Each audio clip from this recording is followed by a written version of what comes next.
أسعد الله صباحكم. سمعت خبر قال لكم ليش فتحوا قارة القص؟ أكثر الناس يسألوا كيف فتحوا قارة القص بهذه السهولة.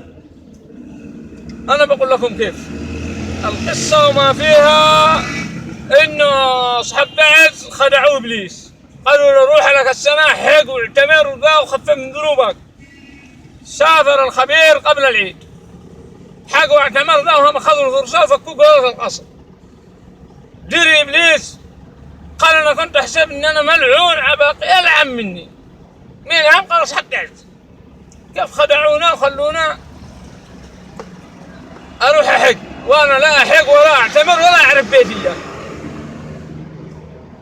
المهم دحين زعلان شطرح، قال أنا راجع لكم يا أصحاب بعث، راجع.